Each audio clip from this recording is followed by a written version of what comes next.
pues podemos hacer un repaso del juicio ordinario, que es un juicio de conocimiento. La primera fase del proceso es pues la conciliación, luego viene la fase de la contestación de la demanda, de las excepciones previas o dilatorias, las excepciones perentorias, el trámite de esas excepciones. Una vez agotado esos plazos que son perentorios e improrrogables, pues viene la fase de la recepción de los medios de prueba. Una vez recepcionados todos los medios de prueba, que es la confesión judicial, el peritaje, la declaración testimonial, medios científicos de prueba, reconocimiento judicial, etcétera, que son los que hemos estado mencionando y que en clases anteriores se indicaron, pues esos son los medios de prueba que va a necesitar el juez laboral para poder emitir un fallo. El fallo, pues, a ver, Jorge Luis, ¿cuál es el plazo que tiene el juez laboral para dictar la sentencia?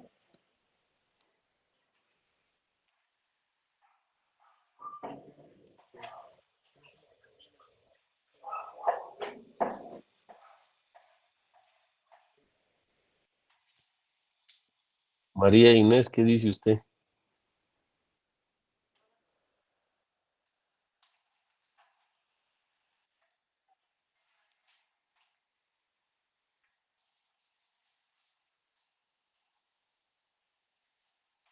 Le escuchamos. Perdón. Sí, yo también estoy de acuerdo que son 3 días, perdón. ¿Qué dice Ana María? Son 15 días según el artículo de la ley de organismo judicial. Perdón, no le escuchamos. En el artículo 142 de la ley de organismo judicial dice que son 15 días para la sentencia. Pero el código de trabajo que nos dice. Ahí sí no sé, licenciado. Alguien que, a ver, Brandon, Eduardo, a ver qué nos puede decir. Bueno, viendo la ley, ¿verdad? En el artículo 359 establece que no puede ser menor de 5 ni mayor a 10 días. Es correcto. Esa era una de las preguntas del examen, ¿verdad? ¿Y cuál es el plazo para emitir un auto para mejor fallar o para mejor resolver? A ver, Shirley, Dayana.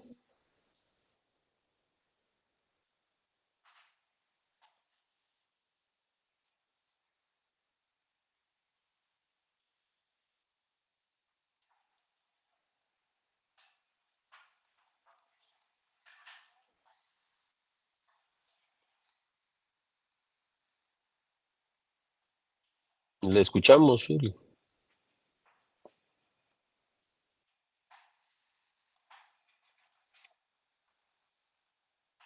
A ver, Dayana, a ver qué dice usted. Dentro de un término que no exceda de 10 días, licenciado. ¿Está segura? Sí, lo dice en el artículo 357. ¿Qué dice usted, Jorge? Jorge. No, perdón, Jorge Luis, no es a usted, es Jorge, no sé qué otro apellido tendrá, porque solo se identifica como Jorge. Jorge. Vamos a ver quién más está ahí. El problema es que solo ponen un nombre y entonces yo así, vamos a ver Nancy.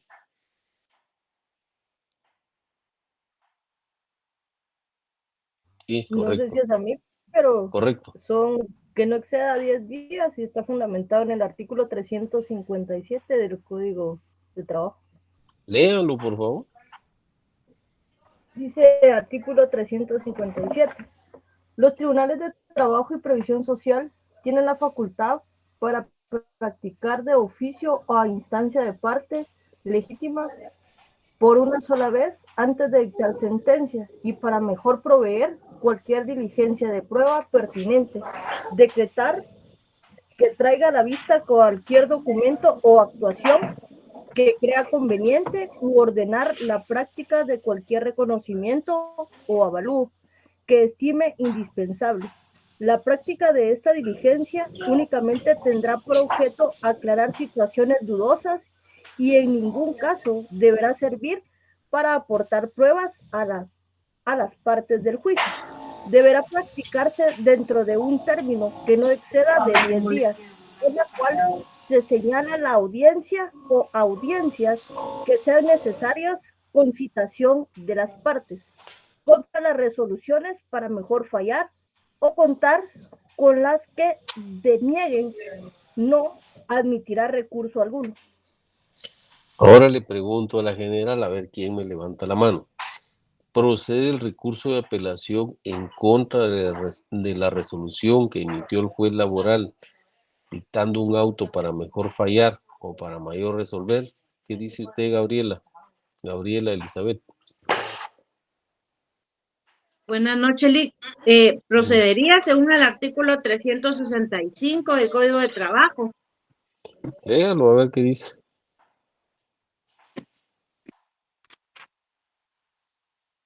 Contra las resoluciones que no sean definitivas, procederá el recurso de revocatoria. Este deberá interponerse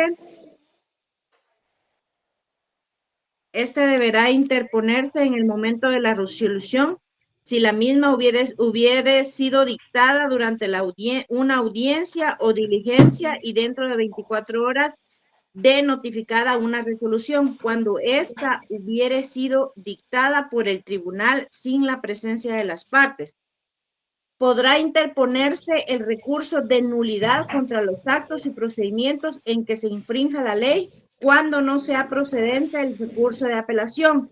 El recurso de nulidad se interpondrá dentro de 3 días, me imagino que dice aquí tercero, 3 días de conocida la infracción, que se presumirá conocida inmediatamente. En caso de que ésta se hubiere verificado durante una audiencia o diligencia o a partir de la notificación en los demás casos. Las nulidades no aducidas oportunamente se estimarán consentidas y las partes no podrán reclamarlas con posterioridad ni los tribunales acordarlas de oficio. ¿Sigo? Sí, hasta ahí. Bueno, ahora la pregunta era, ¿es apelable la resolución que emite el juez cuando emite la resolución dictando un auto para mejor fallar o para mejor resolver? Esa es la pregunta.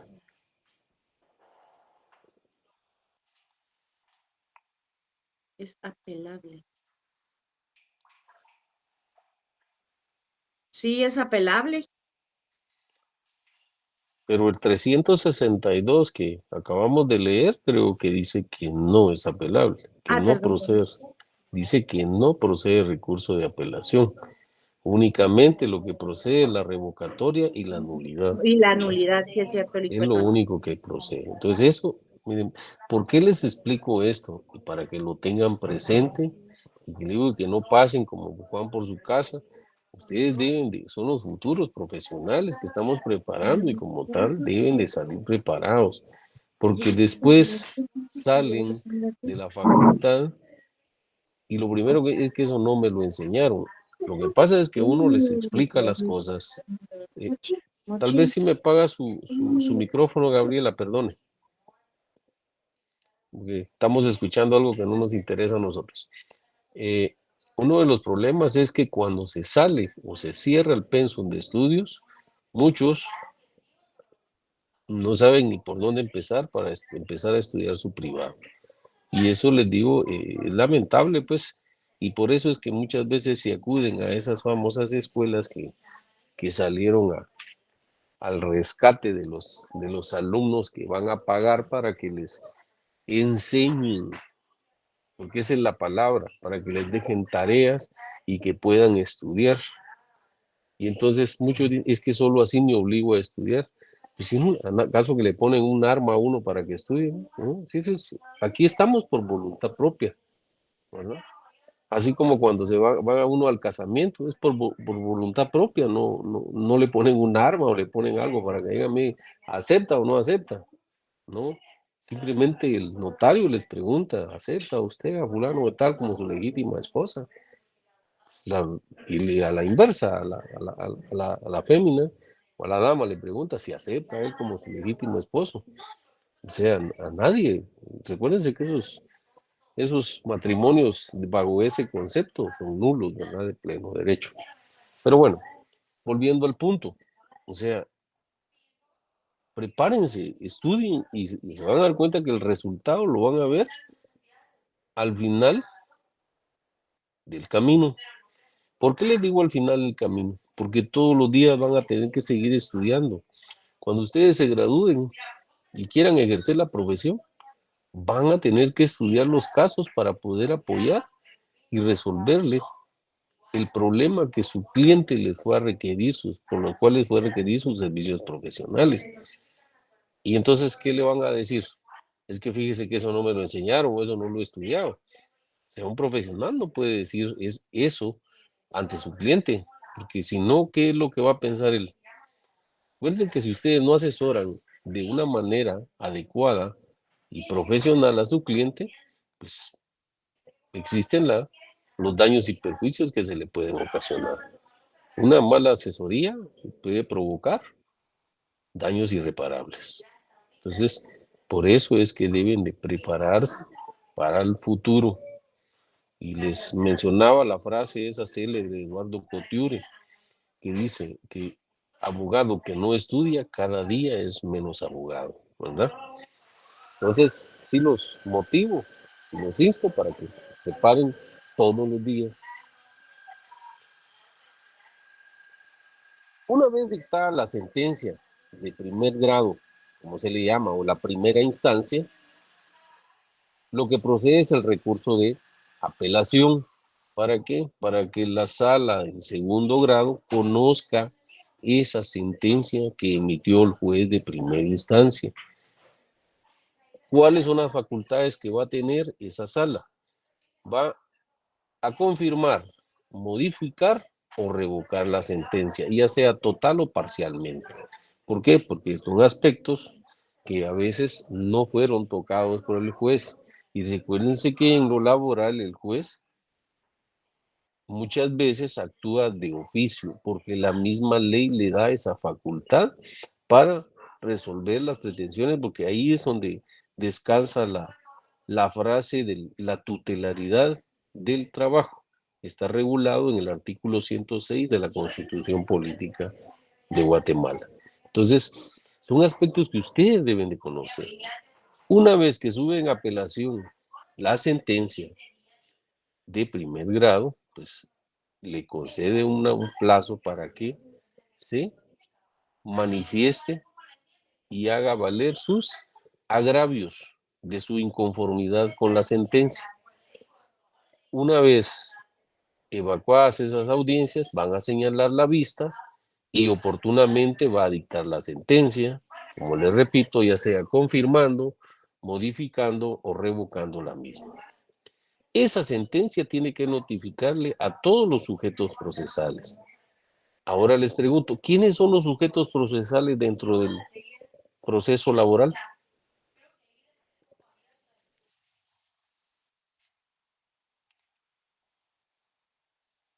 El patrono y El demandado, ¿Perdón?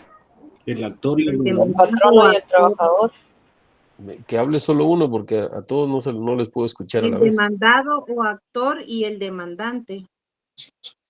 Ujú. Y no hay un tercero ahí que tendrían que llamar. Los testigos. No, ya no, ya La Inspección General del Trabajo. La dirección de inspección, la inspección de trabajo, LIC.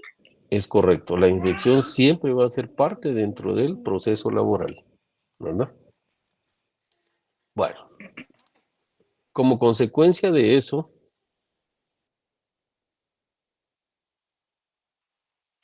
una vez dictada la sentencia en segundo grado y haber quedado firme la misma, el juez de primera instancia que dictó la sentencia va a ejecutar esa sentencia. ¿Y qué plazo tiene para ejecutar esa sentencia el juez? Saquen su código de trabajo, por favor.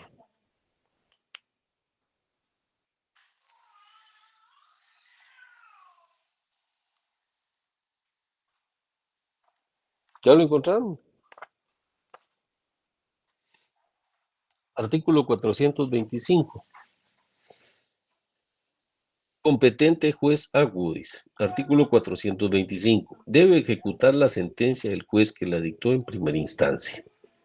Las sentencias dictadas por los tribunales de arbitraje deben ser ejecutadas por el juzgado de la seno económica que correspondan esos tribunales.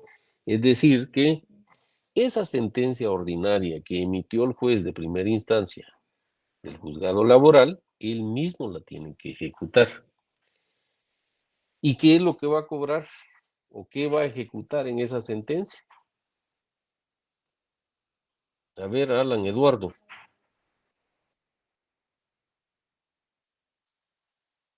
¿O solo se conectó, Alan? Buenas noches, licenciado. Buenas noches. Serían las prestaciones. ¿Y cuáles son en esas este caso, prestaciones? por ejemplo, las vacaciones, las horas extras, sueldos, esas, por ejemplo. A ver qué dice Lilian Linet.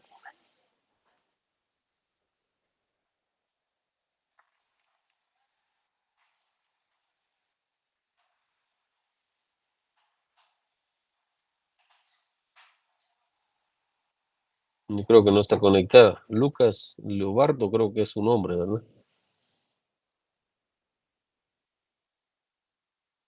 Lo escucho, Lucas.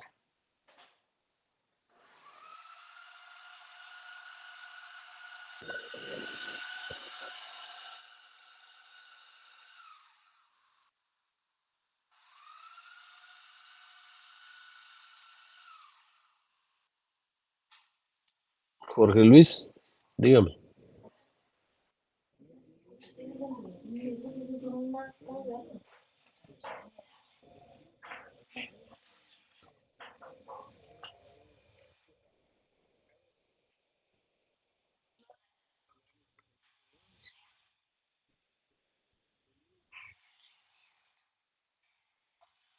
Sí, miren, cuando hablamos de la famosa ejecución de sentencias, pues en esta están enmarcadas todas las prestaciones que por ley le corresponde a todo trabajador.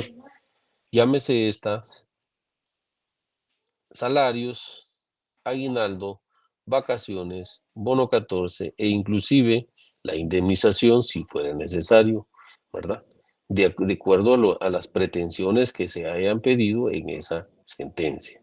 Porque el juez, por el principio de congruencia, se recordarán que en los primeros, la primera unidad, vimos todo lo concerniente a los principios, ¿verdad? El principio de celeridad, principio de oralidad, principio escrito, el principio de prescripción, pues todas esas, y también dentro de eso está el principio de congruencia.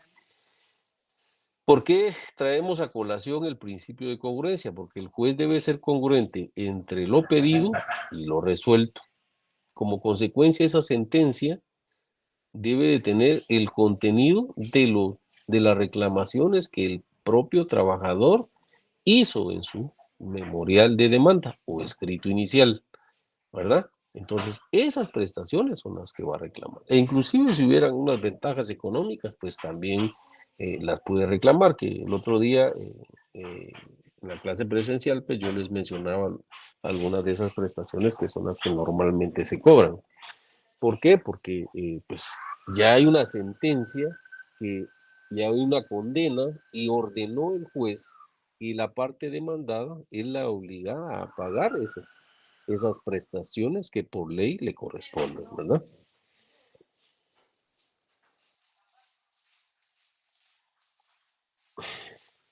¿Qué características tiene o qué caracteres tiene esa ejecución de sentencia? Pues como proceso que es, se trata de una sucesión de actos jurídicos que tienden a la actuación de una pretensión fundada, que la pretensión cuya actuación se requiere es de naturaleza ejecutiva, por lo que se busca la realización práctica de un derecho ya reconocido. ¿Por qué decimos que se busca la aplicación o la realización de un derecho ya reconocido? Porque el juez, a través de esa sentencia y la sala que la confirmó, si fuera el caso, pues ya reconocieron ese derecho del trabajador para que la parte demandada le haga efectivo el pago.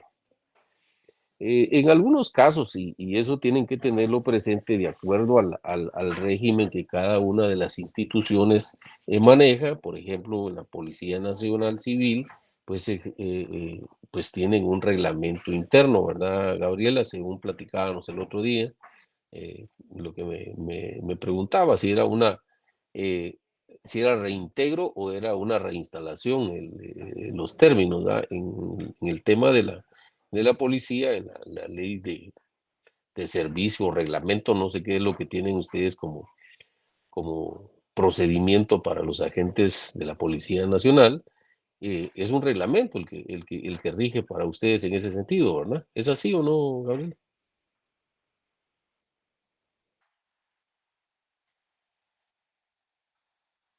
No le escucho, fíjese. No le escucho. Sí, a usted le estoy preguntando, Gabriela. Perdón, Lick, yo no trabajo en la policía. No, entonces alguien de ustedes, perdón, pero alguien de ustedes me mencionaba eso. Y deben de ser cuidadosos en ese sentido, y le digo, en la sentencia. No vengan hasta cuando ya está medianamente firme la sentencia a reparar con recursos de aclaración y ampliación, porque lo más seguro es que el juez ya no se los va a resolver, porque ya precluyó el derecho para poder plantear la aclaración y ampliación sobre algún hecho que haya quedado pendiente y que no haya sido resuelto. Entonces deben de tener mucho cuidado cuando les notifican la sentencia. Deben de revisar ustedes, ser bien cuidadosos en esa sentencia, revisar que realmente los nombres vayan de manera correcta, porque en algunos casos es lo que utiliza la otra parte para poder impugnar cualquier. Y recuérdese que toda resolución puede ser impugnable. Que tenga derecho, eso es otra cosa. Que le den la razón, como les repito, es muy distinto. ¿Qué es lo que pasa? Que si bien es cierto, ya hay fallos de la Corte de Constitucionalidad en el sentido que es un exceso, demasiado formalismo cuando un nombre está identificado con una Y y con una I latina, pues es la misma persona que se identifica. Pretender impugnar porque el nombre de Gabriel está con Y y es con una I latina, pues yo creo que eso no altera el producto de la sentencia que fue emitida, porque para eso fueron identificadas cada uno de los sujetos procesales dentro del desarrollo del proceso. Entonces, por eso deben de ser bien cuidadosos en revisar que los datos estén correctamente en esa sentencia. Por eso, esos efectos son los que produce la notificación de toda resolución judicial que pueda ser impugnable a través de la vía recursiva. ¿Por qué? Porque eso les va a permitir el contradictorio, poder ver si efectivamente tienen ustedes la razón a la hora que impugnen por la vía recursiva alguna resolución emitida. Entonces, en ese orden, volviendo al punto de la ejecución de la sentencia, como les digo, es un derecho ya reconocido y conocido por el juez, y como consecuencia lo único que procede es que el juez haga la liquidación de esas prestaciones laborales. Dice además, el derecho cuya realización práctica se pretende debe estar amparado en el ordenamiento jurídico sustantivo laboral o en su caso en virtud de atribución legal. La ejecución laboral puede concebirse como una etapa subsiguiente al proceso declarativo, cuando su función es la de hacer cumplir forzosamente el contenido es decir, la imposición de una obligación laboral al vencido. ¿Por qué? A través de esa sentencia el juez obliga y ordena a que el vencido pague esas prestaciones que reclama el trabajador, ¿verdad? En este supuesto órgano jurisdiccional deberá promoverse de oficio la ejecución de la sentencia, dictada dentro del proceso de conocimiento, substanciado por el juez de la causa, siendo aquí donde se manifiesta más claramente lo afirmado con anterioridad, en el sentido de que más que una acción ejecutiva ejercitada por un particular, el primer presupuesto necesario para la promoción de un proceso de ejecución es la existencia previa de un derecho ya reconocido a favor del acreedor y que se encuentra insatisfecho. Es decir, que para eso se tramitó todo el juicio de conocimiento, juicio ordinario, como ustedes le quieran llamar, y como consecuencia de ese proceso hubo una sentencia. El juez de ejecución, que es el mismo que la dictó, lo único que va a hacer es de oficio formular la liquidación de esa sentencia. ¿Para qué? Para que el vencido sea obligado a pagarle al trabajador, ¿verdad? El reclamo de las prestaciones a que se hizo acreedor en la sentencia emitida. Por otro lado, la ejecución laboral también es susceptible de poder ser iniciada en una forma autónoma, a partir de un supuesto diferente a la sentencia de condena, que consiste en un título extrajudicial de carácter convencional y únicamente a instancia del acreedor laboral. ¿Qué es lo que sucede? Se recordarán que dentro de las fases del allanamiento podría ser total o parcial. Es posible que en ese allanamiento parcial, pues el patrono o la parte demandada haya reconocido a través de un documento privado o a través de una escritura pública el adeudo que reclama el trabajador en una forma parcial. Si lo hiciera en una forma total, pues no tiene más el juez que emitir la sentencia. Pero si el patrono se reconoce deudor de parte de las prestaciones que reclama el trabajador, ese documento que firmó es el que conocemos como título ejecutivo y es el que le va a servir, pero ya en este caso es al trabajador para promover la ejecución de ese título. Y para eso nos vamos al artículo 327 del Código Procesal Civil y Mercantil. Quien lo tiene a mano ahí, por favor, que no lo lea. Y ahí se van a establecer ustedes cuáles son los documentos que se consideran como títulos ejecutivos. Y entonces dentro de estos está ese documento que estamos mencionando y que acabo de hablarles con relación, que puede ser un documento privado o bien una escritura pública, ¿verdad? Que es lo que conocemos como reconocimiento de deuda dentro de la contratación civil, ¿verdad? Tenemos que hacer una integración de todas las leyes porque no solo es el Código de Trabajo que nos va a servir para ejecutar una sentencia. Tenemos que integrarlo con el Código Procesal Civil y les mencionaba específicamente el artículo 294, el 295 y el 296, que nos establece la ejecución de las sentencias, ¿verdad? Y dentro de esos, al igual que el 425 del Código de Trabajo, también nos indica la forma de cómo ejecutarlo, ¿verdad? Brandon creo que ya tiene por ahí su Código Procesal Civil y Mercantil. ¿Me lo podría leer el artículo 327? Sí, claro. Por favor. Procede el juicio ejecutivo cuando se promueve en virtud de alguno de los siguientes títulos. Los testimonios de las... Solo hágame una pausa ahí. Si se dan cuenta, la misma normativa en el 327 nos indica cuándo procede el juicio ejecutivo. Lo dejo, Brando.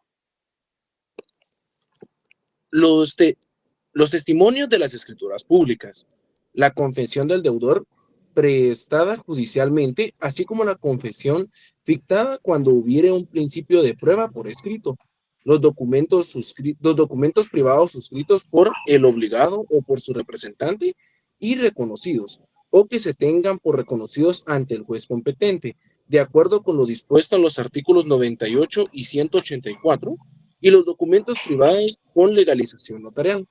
Los testimonios de las actas de protocolación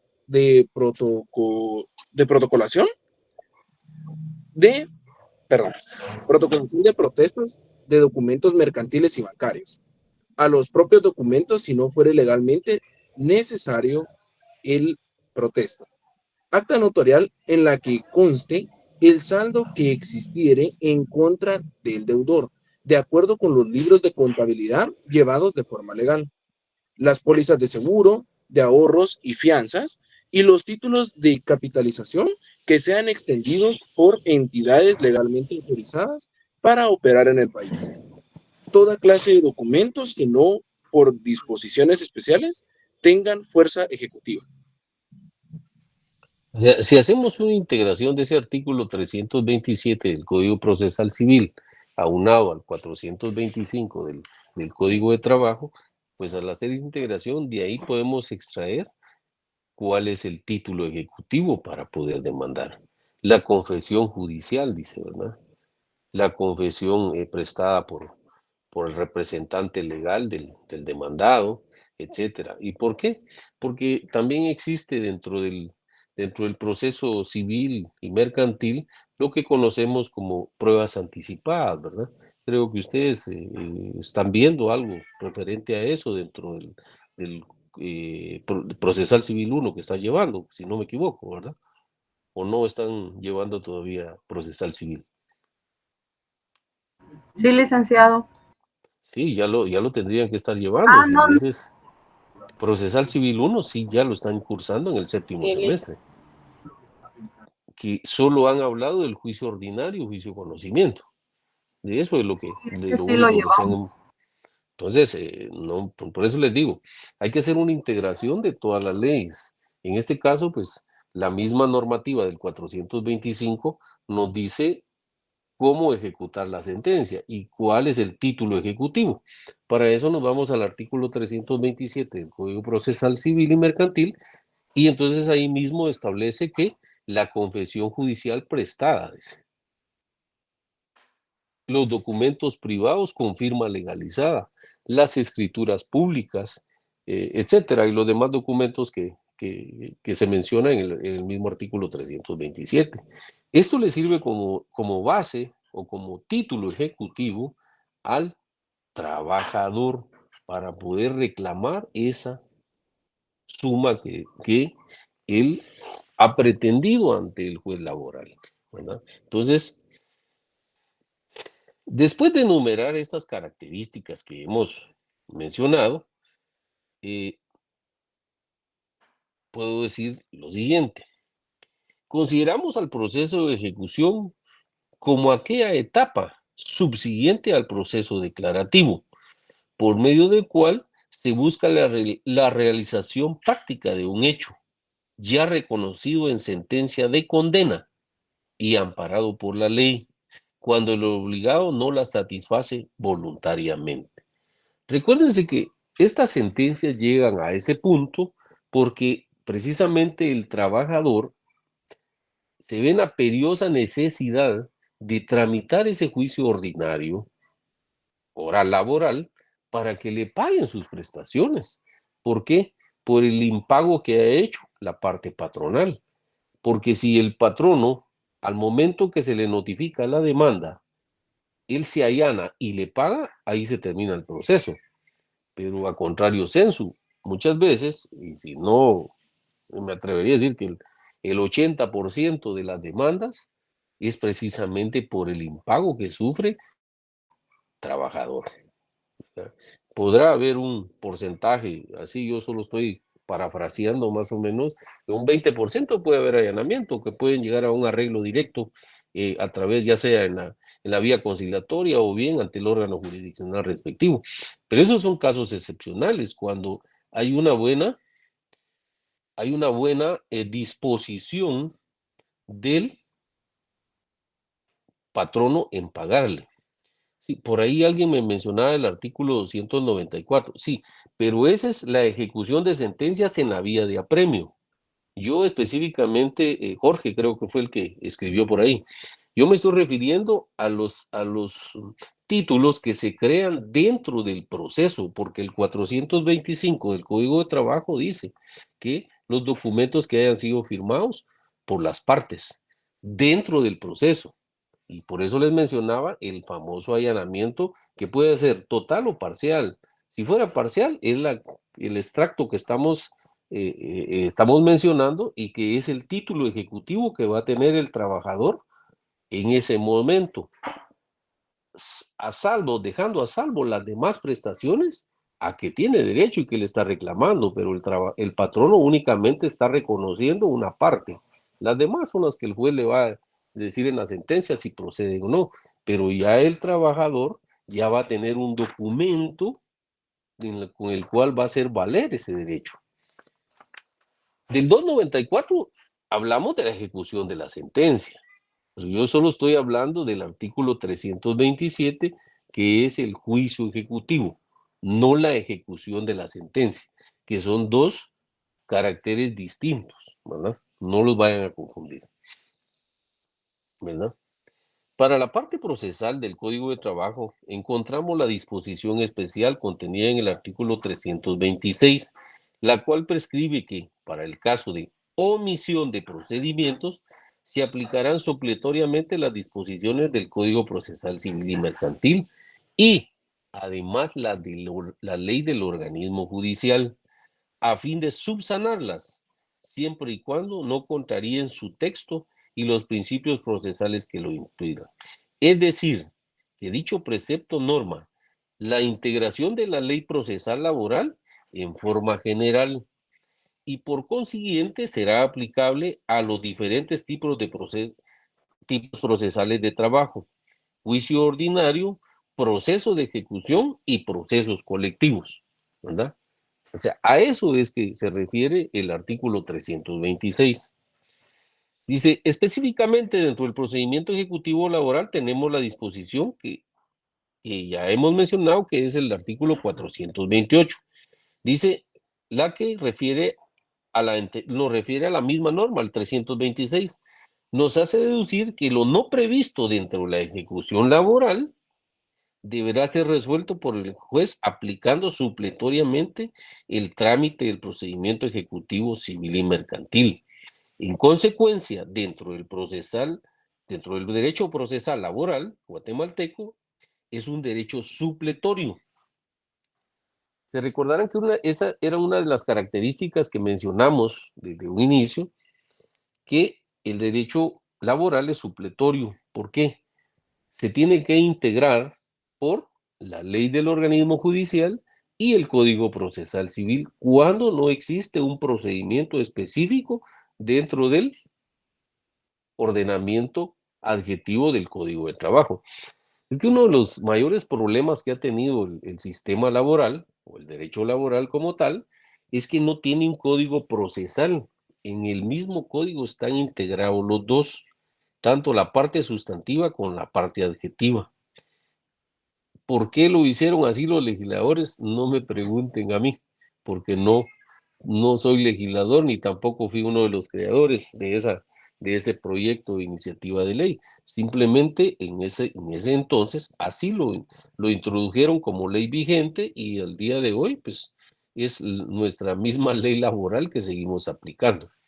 Han habido algunas intentones de reformar el Código de Trabajo, pero nada más en los aspectos sustantivos.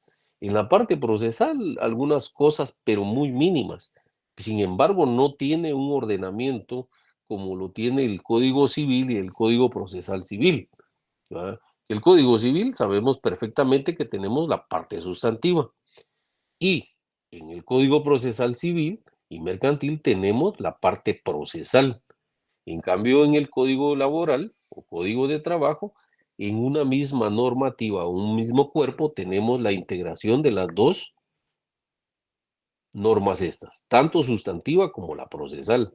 Y entonces, como a veces no tiene la forma de resolver las cuestiones, tenemos que acudir a otras normas generales, como en el caso del Código Procesal Civil y Mercantil y la ley del organismo judicial, para poder subsanar esos defectos que tiene, ¿verdad?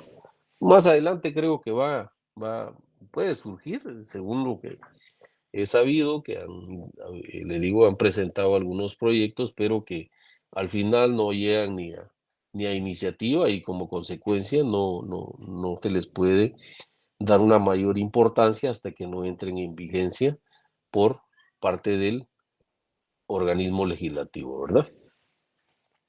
El procedimiento ejecutivo dice, tal como está en el artículo 426 del Código de Trabajo, es aplicable cuando se trate del cobro de toda clase de prestaciones en dinero, siempre que ya estén reconocidas a favor del acreedor beneficiario. Y en este caso, ¿quién sería el acreedor beneficiario? A ver, Paola. Buenas noches, licenciado. ¿El actor? Correcto. ¿Y el actor cómo se le denomina dentro del derecho del trabajo?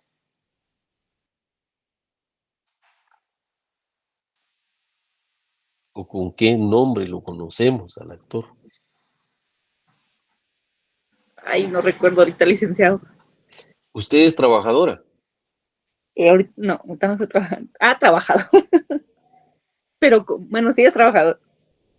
Eso es que miren, aquí no estamos inventando nada. Todo es cuestión de que ustedes se acostumbren a usar los términos que son. Trabajador, actor. Demandado, patrono. Lo que pasa es que por técnica a veces uno solo dice actor y demandado, pero realmente es patrono y trabajador. Patrono es el demandado y trabajador es la parte que está reclamando esas prestaciones. ¿O han escuchado ustedes de alguna demanda que haya presentado el patrono en contra del trabajador, una demanda ordinaria en contra del trabajador?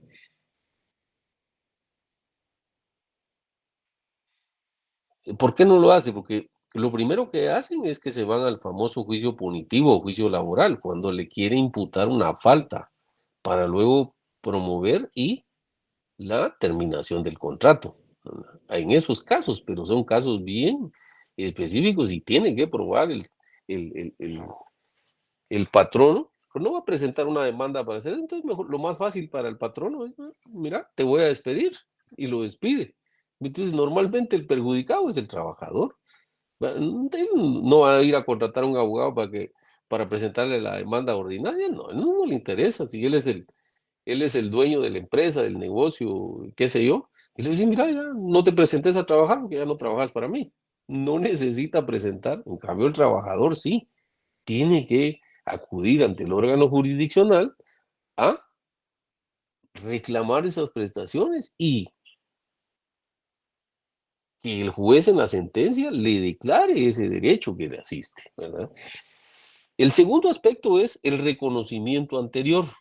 Que el reconocimiento anterior, dice, lo haya efectuado el demandado durante la tramitación de un proceso cognoscitivo o este hecho a favor del actor en una sentencia firme, dictada dentro de un proceso de esa clase, en la cual se le haya impuesto al vencido el pago de dichas prestaciones. ¿Y con qué nombre conocemos el proceso cognoscitivo? A ver, Heidi, Roxana. ¿Es el juicio ordinario, licenciado? Juicio ordinario laboral. Laboral, sí. O proceso ordinario laboral, ¿verdad? Juicio normalmente decimos cuando hay sentencia. Proceso laboral, ¿por qué? Porque son las etapas que se dan dentro del proceso ordinario laboral, ¿verdad? Ambos tipos de reconocimiento deben darse como consecuencia del desarrollo de un procedimiento de cognición o de conocimiento o laboral, ¿verdad? Ya que esta es la vía prescrita para que el interesado reclame dicho reconocimiento a su favor, tanto de prestaciones laborales o de beneficios del régimen de previsión social, de conformidad con el artículo 292, inciso A, D, F y 414 del Código de Trabajo. Les recomiendo que lean esos artículos para poder entender de lo que estamos hablando, de esos procedimientos, ¿verdad? Y por eso les decía, esa misma norma nos remite a la integración de la ley para poder hacer efectivo, pero que dice que el proceso ya esté ante un órgano jurisdiccional, porque si lo vamos a hacer fuera del órgano jurisdiccional, ¿cómo le llamaríamos? A ver, Delfina, ¿qué piensa usted?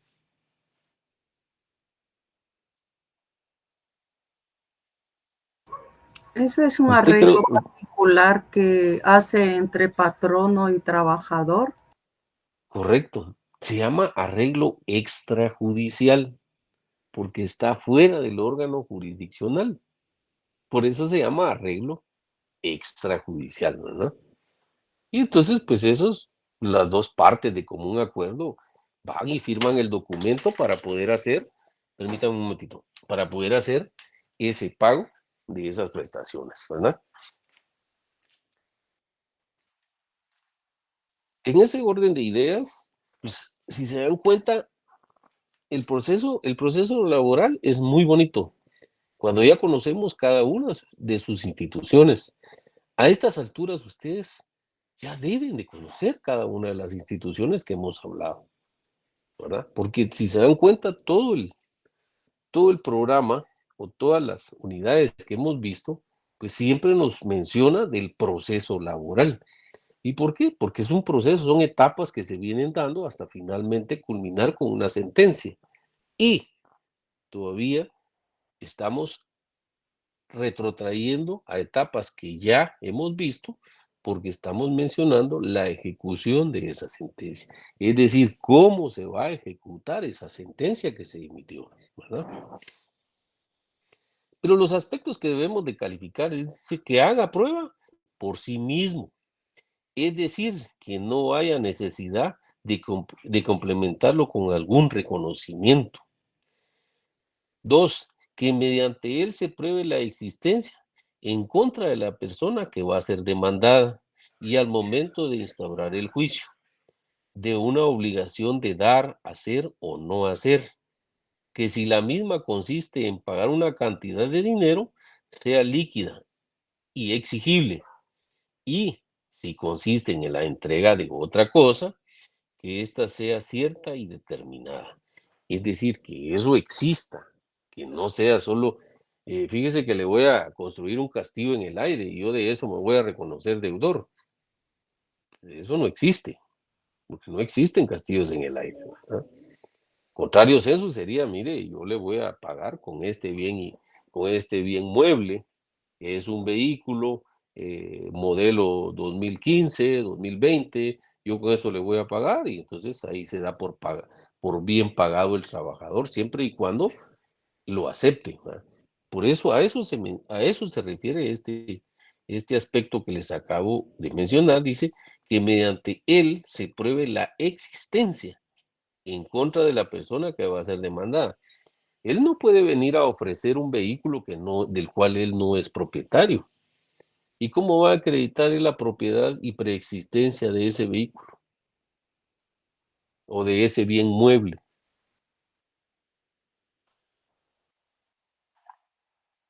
Solo que estén a su nombre o a nombre de su empresa lo puede acreditar. Con lo único que lo va a acreditar es con el certificado de propiedad que extiende la SAT. Es con lo único. ¿Y cómo lo va a trasladar hacia el trabajador?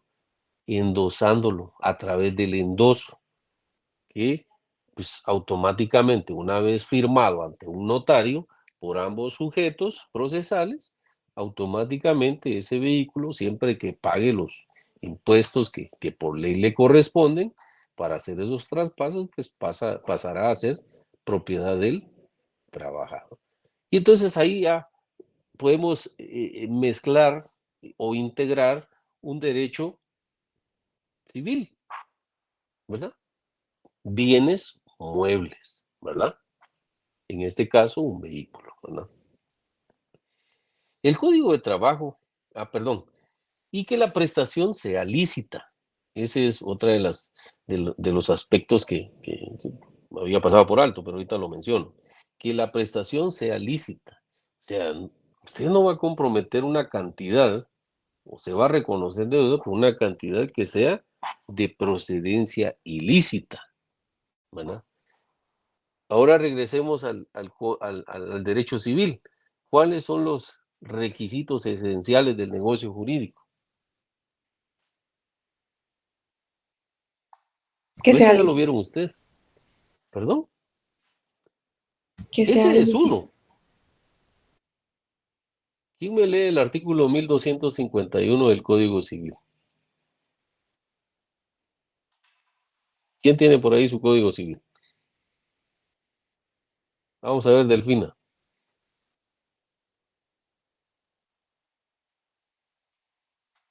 O Nancy, no sé quién lo tendrá ahí más a la mano.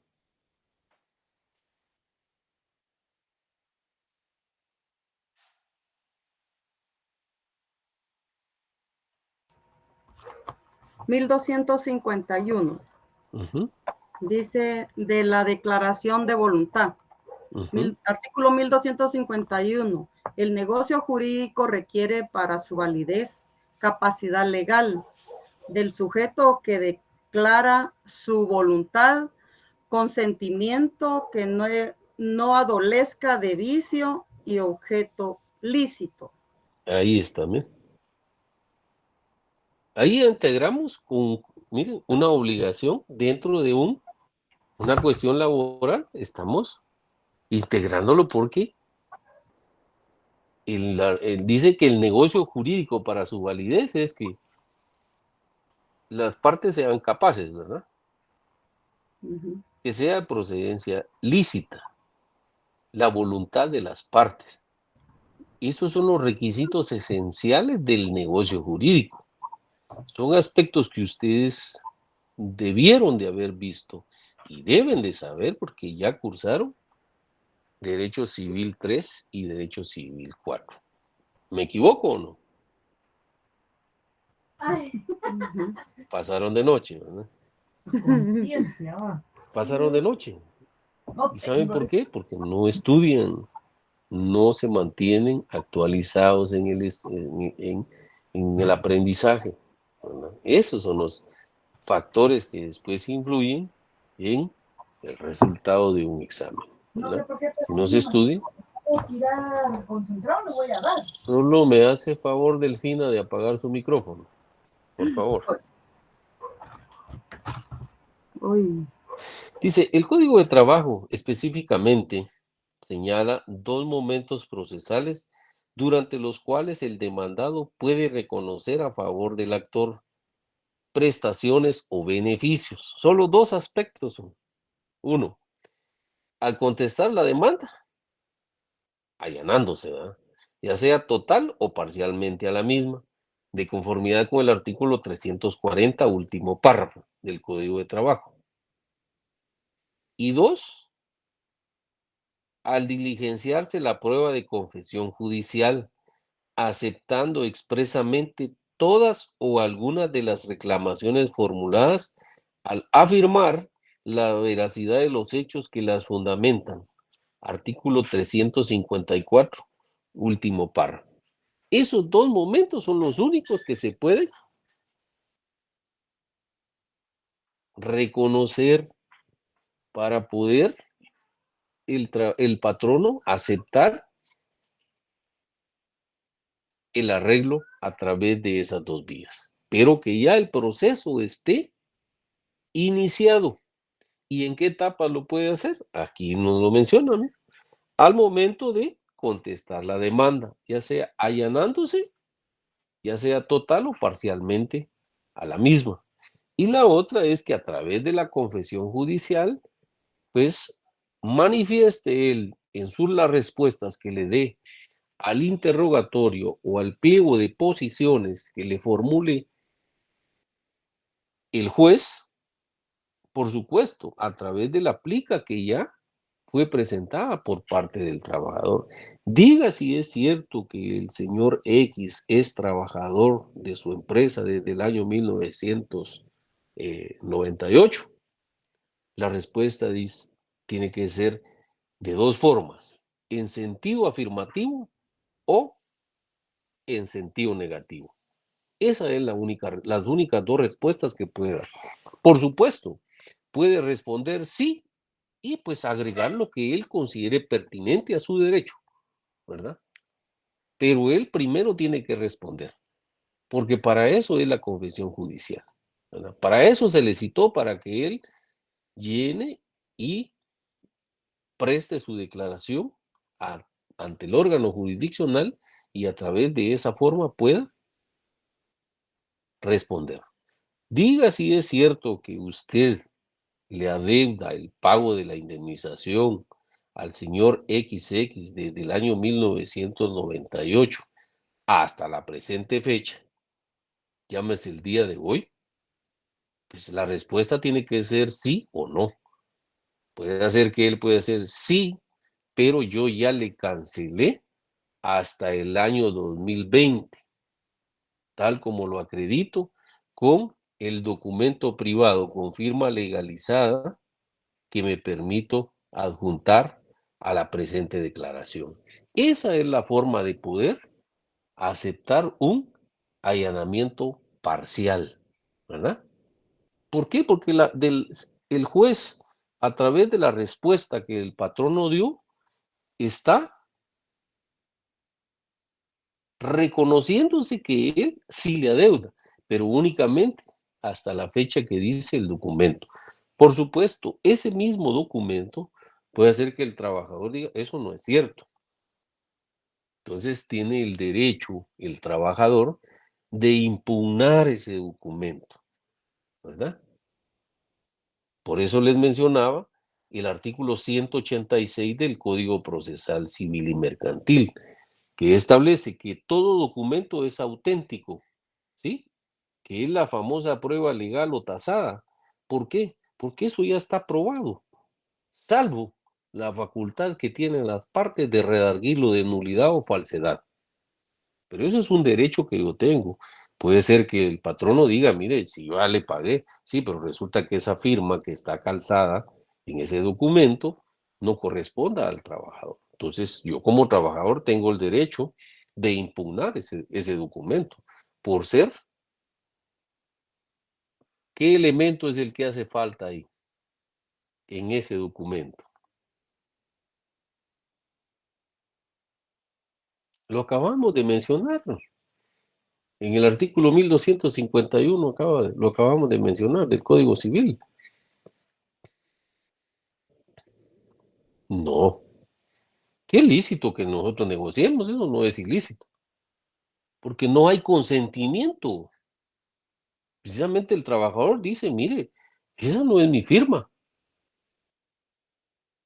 Por lo tanto, yo no acepto ese documento y yo lo voy a impugnar de nulidad. ¿Verdad?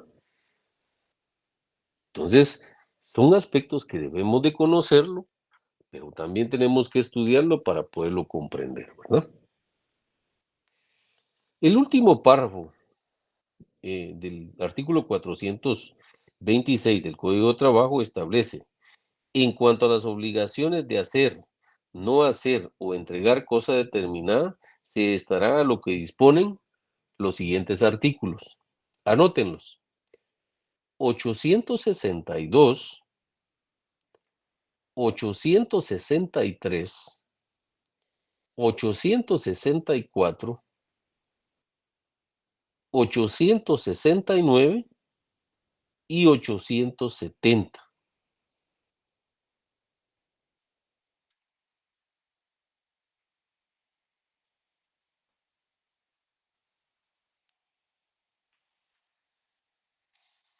En lo no prescrito por tales preceptos se aplicarán los procedimientos que establece este artículo, y si fuere necesaria la recepción de prueba, el juez la recibirá en una sola audiencia, que practicará a requerimiento de cualquiera de las partes dentro de los 5 días siguientes al embargo.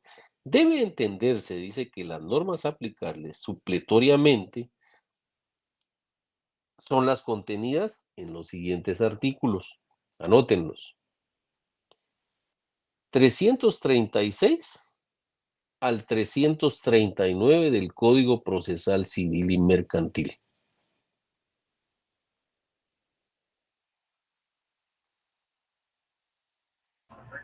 Licenciado, Eso. los anteriores artículos eran del, ¿cómo se llama? Del Código Civil. Correcto. Estos artículos que ahorita les acabo de mencionar, del 336 al 339, se refieren a las ejecuciones especiales, así se les denomina en la ley, de obligaciones de dar, de hacer, de escriturar y por quebrantamiento de la obligación de no hacer, ¿verdad? En materia de recursos, dice, es donde claramente se aprecia lo drástico que es la ejecución de trabajo y que el código únicamente contempla dentro de su tramitación el que denominamos como recurso de rectificación, que procede cuando, al practicarse la liquidación, se incurra en un error de cálculo. Es decir, que cuando el juez formula la liquidación, en este caso es el secretario, para ser más específico. Lo que pasa que, recuérdense que el juez es el que ordena y ejecuta. El secretario es un auxiliar de él, pero normalmente el que hace esa liquidación es el oficial o el secretario, que son los auxiliares del juez, y entonces, pues, al momento de que se le notifique esa liquidación, ya sea el patrón o el trabajador, puede pedir que se rectifique porque hay un error de cálculo. Es decir, que se haya hecho un cálculo distinto, que no se esté consignando el monto total de las prestaciones que se reclaman. Llámese aguinaldo, vacaciones, bono 14 y la indemnización universal, ¿verdad? Que se tenga derecho. Entonces, nos vamos a quedar ahí el día de hoy.